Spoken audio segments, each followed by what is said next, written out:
Hello everyone, welcome back to another episode of AutoCraft. Today, at long last, we're going to be automating the production of carrots because carrots are my main source of food for my villager breeding setup we have over here.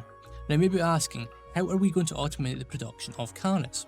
Well, if you have a farming villager, so that's a villager with the composter as their workstation, if they detect a fully grown crop, they will go and harvest it. So we're going to utilise that mechanic and we're going to build an automatic crop farm. So for this farm, we're going to need at least 10 villagers because we're going to be building 2 layers. So we're going to have 4 individual farming segments along with a central villager in the middle where the farming villagers will attempt to throw food to.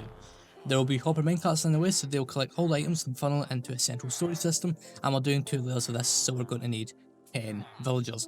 Also, this system is all blocked off and there's some stuff because Splash has been working to borrow some villagers to take over to our area. So that's why this stuff is like that. But yeah, in terms of designs, I didn't really have anything in mind, but I knew that Zem, who's another member on the AutoCraft server, he recently built one of these things. So why don't we head on over to his industrial area and we can take a look at his farm. So here is the design Zem is using for his crop farm. It appears to be the Impulse SV design, which I haven't built one of those in quite a little while, but it is fairly easy to do. So we're going to need let's say a chest worth of dirt, since we're doing several layers of this, so a chest of dirt should be good. Maybe 7 or 8 stacks of glass, probably more. I'll get as much as we can. We get glass from our villager trading setup, so it shouldn't really be much trouble. A bunch of carrots, which obviously we have the manual farm, so carrots are easy enough. A couple stacks of light blocks, so we've got to use sea lanterns, some workstations, a bunch of hopper minecarts, the 10 villagers, and a bunch of like slabs. Yeah, we'll go with slabs for this project, just because, it's easier and then we won't need to gather as much materials. Now, obviously we've got to have a storage system for this, but since we're only storing carrots, we don't need to worry about sorting the items. So all we need is a chest wall, which, come on, we've got a wood farm, so chests aren't really an issue, and we have an iron farm, so hoppers aren't really an issue either. So, why don't we head back over to base? So why don't we start consolidating the materials we need for this project, pick out a nice little area for this thing, and we can start working on it. Before we do anything, you might be wondering why we're actually going with an automatic setup whatsoever, because these 2 manual farms produce more than enough carrots for us to breed a bunch of villagers. Now the main reason for this is I'm actually trying to move everything out from this underground area because this is technically the starter base and the stuff on the surface is technically an in-between base's base. Yeah, I know, it's crazy thinking because our main base, we probably won't be starting that until at least episode 40, probably longer than that, probably not until episode 50 because it's a fairly large project. So the function of this base is basically to be filled with farms that will support us whilst we're working on the main base, because the main base isn't really going to contain much in the way of farms. It's going to be massive and it's going to basically be a really nice looking build. So having all this infrastructure started right at the beginning will help us quite a bit. And I want more than just the amount of carrots this thing produces, because obviously you harvest it and you get a bunch, but then you need to replant it, so you're cutting that harvest in by about a third, let's just say that. Now, if we are automatically harvesting this stuff with the villagers and it's running 24 hours a day, as long as the area is loaded, then this isn't really going to be much of a problem for us. So that's why we're going to be making this thing automatic. Alright, so I've gathered all the essential materials we need for this project. Is this enough materials? No. Is this all the materials we're going to use? No, because obviously we need to set up a rail line to bring the villagers from the breeding area up and into the farm. So this material thing should do us for quite a little bit. This should be enough to get all of the modules constructed. But yeah, we're going to need it a bit more. Hello villagers. Yeah, you guys are still breeding strong, which is nice. Oh, so hold on a minute, was that? Huh. Yeah, we're missing a spruce slab there. Okay, yeah, that was a bit strange. Anyways, I've also picked out an area for this because we're not using the traditional blue and white concrete for this build. So I don't want it mixing in with the rest of the base here. So we're going to build it out here. Out here on this little peninsula thing here with this little lagoon and all that stuff. So what we're needing to do is we're going to need to get the right tool ready and we're going to take down this little hill There we go. And then we're going to set up the farm in this and then build it out like so. Now the way this is going to work is I'm probably going to place my material things here because this is going to take up a decent amount of space. I'll get a crafting table ready as well because you never know. So yeah, this is going to take up quite a bit of space, and since we're doing two modules or two farming layers on top of each other, we need to completely build the first module first, get all the villagers in place. So we're going to do the rail line thing about halfway through this project, get the villagers in place, and then we can start work on constructing the second layer. So yeah, this is going to take a decent amount of time, so I'm going to get started with the bottom layer. I'll lay out the outline of one of the farming things, let you guys take a look, and then we can speed on ahead with this project. Alright, so the outline for the first module is in place, and it's fairly simple. If actually what I'm going to do is I'm going to pillar up a little bit, so if you guys want to follow along, you guys can. So let's just do this like so and take a little look at it. So that area over there is where the villager is going to be. So you notice that gap there? It's going to be a hopper minecart there. So beyond that is where the villager will stand. Now, since this design is basically the same on all four sides, because bear in mind there is 4 modules per layer, what we can do is we can just put these things side by side. So those stairs where we should actually have a trap door to block the water, we won't need to do that because there's going to be dirt there, because that's where the next area of farmland is going to be. So yeah, take a look at it if you want to follow along. But now that we have this basic layer in place, we can actually get the rest of the thing constructed. So what I'm going to do is I'm going to lay out the wireframe. So we're going to do this outline stuff again for the other 4 layers. Then we're going to fill it in with the dirt we have down there, put in all the other bits, and then we can start moving villagers into this thing. Alright, so if you've been following along like I have here, your thing should look a little bit like this. So we have the outline of the 4 modules in place. Remember to place blocks where those stairs are to block where the water is going to be, because you don't want it flowing everywhere. Once you have all that done, I think the best thing to do would actually be to put in the dirt. Now obviously we're going to be hoeing this, so you're going to want probably a diamond hoe or 2. I'm not sure how much durability we'll go through. 1 hoe should be enough for this project. Or hey, use a netherite hoe if you happen to be that rich. So yeah, we're going to put that in. We're going to put in the workstations. In fact, no, we'll hold off on the workstations. We'll put in the sea lanterns above the workstations, because after that, what we're going to do is we're going to move the 4 villagers into each section. So 1, 2, 3, 4. And then we'll put the glass wall up around them. And then we'll get them out of the minecarts or boats, whatever they happen to be in. Place the workstation, and they should be good to go. Also, we need to block up that section in the middle there so that they don't try and pathfind out, because we'll need to do some work there in order to get the central villager in place. But yeah, we're making some decent progress, so let's get cracking on with this. And yeah, I think we should have this done fairly soon. Alright, so we have 4 of the first farmers for this first layer in place, or not in place. We just brought them up and we put the walls around here because, you know, nighttime comes and I don't want these guys getting killed. So next, what we get to do is, I think I'm going to block off the central bits, which I should have. Yeah, I've got the dirt, so we're just going to block this stuff off for the meantime, and that block there should suffice. There we go. And what I'm going to do is I'm going to hoe all this land. I'm going to get these guys out of the minecarts, hoe all the land, put in the workstation, and I might even throw them some crops to get started, because that way, as we're building the rest of this thing, this bottom layer will start producing materials. Once we have that stuff in place, I'm going to get this middle section set up. So we're going to bring up another villager. I might lock him into like another trade, just in case he picks up the workstations here. So I might place like a Fletcher table or something down at the bottom, and that could act as a safeguard. Let's just say that. Yeah, you know what? That's a good idea. I'll get ready to put in the hopper minecarts and things. But yeah, we're making some fantastic progress, so let's continue with this project. Alright, so it's been about a week since the last clip, but I've made some progress in this thing. So we have these guys farming the carrots, which is nice, and we have this guy in the centre in place. Now, I could have recorded this thing, but it took me quite some time to get this guy in place because he just simply wouldn't cooperate. Every time I tried to get him in here, he'd always pop out where he wasn't supposed to, get into these farms and just cause havoc.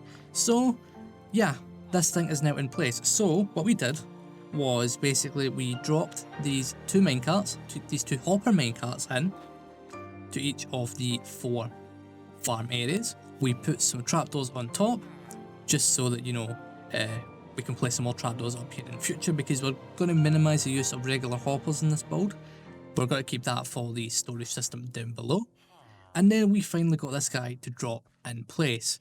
So yeah, the hopper alignment is a little bit odd, but it should work just fine.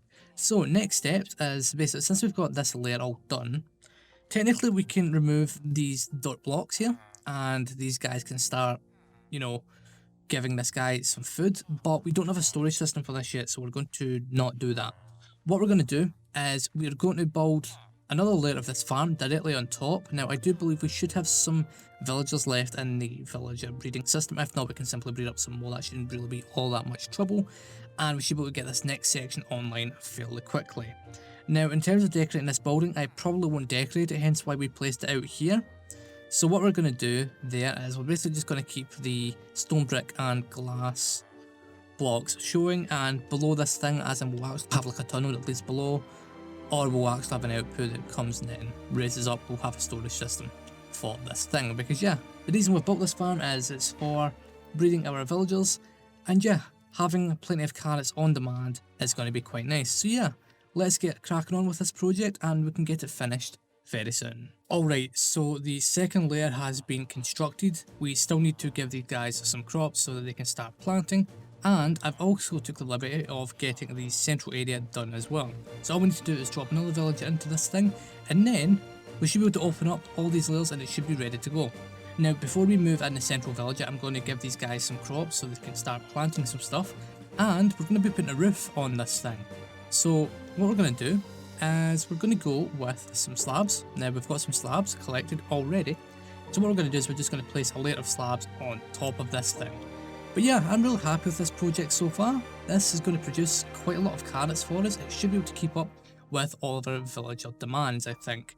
If we need more carrots than what this thing can provide, we'll just expand the farm in the near future. But yeah, let me get the roof on this thing, give these farmers at the top some crops, and we can start making preparations to move in the final villager. Alright, so we have the roof in place. We also have these villagers planting crops, and last but not least, we have the final villager in the central column. So this thing's technically ready to go. All we need to do now is close this off. Oop, there we go. We need to tear down and remove all of these tracks because these are no longer necessary. I'll probably leave the track line here actually. I'll just remove this, you know, this bit here, because you never know when we're going to expand this thing. So I'll just leave that. And what I'm going to do is, I think before we even tear down the dirt blocking the central villager, we're going to get the storage system in place. Now the storage system itself is going to be fairly simple. Since we're only dealing with one type of item, we don't need any item filters whatsoever, so we can just have a chest wall with hoppers going into the chest, and that's it. Now we have plenty of hoppers, and we have the capacity to make more, because we have the iron farm, we have the industrial wood farm, the other wood farm. So yeah, hoppers aren't really a problem, and neither are chests. So what we're going to do is we're going to pop in below here. Let's see. So the output is right there. What I might actually do is, yeah, I'm just going to put storage room down here. Oh, hello drowned. I'm going to kill you because I don't really see the point in piping it elsewhere, because, well, yeah, we're not going to be down here this much. So we'll make a small little storage room, maybe a 5x5 chest wall, something like that. That should do the job. And then this thing is finished. Alright, so I tidied up my mess of rails and blocks, and I built a storage room. So if we head on down here, as you can see, we're using the same depth style that we have for the whole base over there. So let's pop on down. Oh, no, I don't want to do that. Let's take that bed, because yes, okay, close that.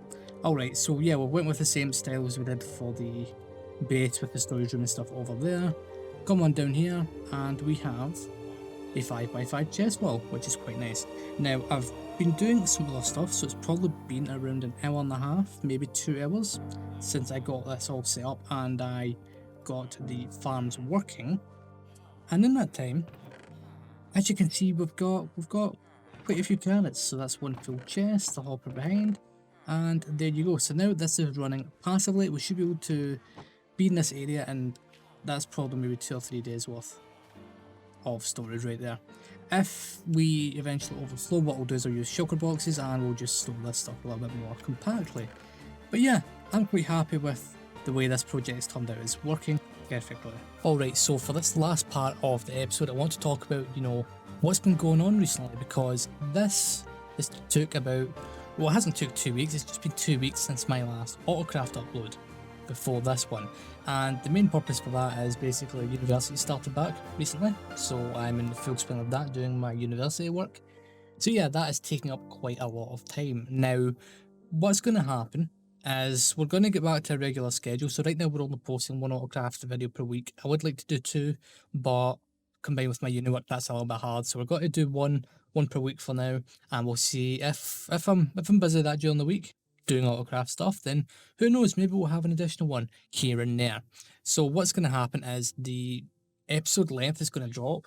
So on average we do between 20 and 25 minute episodes, and we're going to drop that to between 15 and 20, mainly because a 15 to 20 minute episode I can make fairly quick. I can record it one day and then finish it that same day, provided we're working on a fairly small project, I guess. With the likes of the perimeter project that's coming up soon, like a perimeter only takes like 2.5 hours to clear out. It's not hard. It takes like several hours to build the machine and stuff like that. So yeah, we'll get that done in one episode. So yeah, if we can reduce our episode length a little bit, it might mean that we'll be able to do 2 episodes a week, and you guys will be able to keep on seeing me doing stuff whilst I'm also doing my university work at the same time. In other news, I recently created a second channel. Yeah, that's right, a second channel for short form content. And by short form content, I mean we're doing Minecraft tutorials in under 1 minute. So this is a part of the new YouTube Shorts feature. It's basically a similar thing to TikTok, where if you're on a mobile device, you get a little shelf below videos and in your home feed, and you can scroll through it like it's TikTok, and all my videos on that channel pop up on there. And it's been fairly well. In the first 2 weeks that we've been producing content, the channel's gained over 200,000, 20,000 views, which is nice, 18,000 of which are on a tutorial for the storage system, which is insane. I'm really happy with that. And the channel's almost at 100 subs. It was at 200 at one point, but I lost a lot because that's just the way this content is. So if you're interested in that sort of content, make sure you go on over there. I'll leave a link to it in the description and in my pinned comment of this video, so make sure you go and check that out. I'm going to be starting a third channel soon for my game development stuff, because as you may know, I'm a games development student. That's what I'm doing at university, and I plan to release a game commercially next year. So what we're going to do is we're going to document that in the form of development logs on another YouTube channel. So if you're interested in that kind of content, go on over there. I haven't set that thing up yet. I am working on it. It should be set up maybe the day this release, maybe a little bit later on this week. But yeah, that is what's happening right now. We may be starting a 4th channel for Rainbow Six Siege stuff, because me and my good friend Kermit have been playing this quite a lot. I've been playing Siege quite a lot, and we wanted to get back into the recording. But I'll be waiting until I build my new PC. Speaking of PC stuff, I will be building a new PC fairly soon. Now, my plan was to build it at the end of September, or beginning to end of September, but basically the whole RTX 3080 thing was a bit of an issue, and chances are I probably won't get that graphics card until the beginning of next year, which is a bit of a bummer. So what we're going to do is we're going to build up a whole new PC without that card, and we'll just replace it at a later date. We're basically waiting for the AMD Ryzen 9 5900X to release. It releases on November 5th, so I'm going to try and buy all of the computer stuff I need then, and then we've got to get the new PC built, and then we can make even better videos. So if you're looking forward to that, make sure you go down into the comment section down below. Why don't you tell me what your computer specs are like, and if you're planning on upgrading to the new AMD Ryzen system. And if you're interested in this game development stuff, why don't you let me know down there. Also, what did you think of this episode? Obviously, I've recorded this over a long period of time. We didn't really do much in it, but yeah, this stuff happens. So yeah, let me know what you thought of the episode, and remember to leave a like and subscribe to the channel. I'd like to thank you all for watching this episode of the AutoCraft so far. Make sure you go and watch everyone else on the server. On the left hand screen right now, there are 2 videos, one that YouTube wants you to watch and one that I think you should watch. Make sure you go and watch them, and remember to leave a like, subscribe, and hopefully you will enjoy the videos.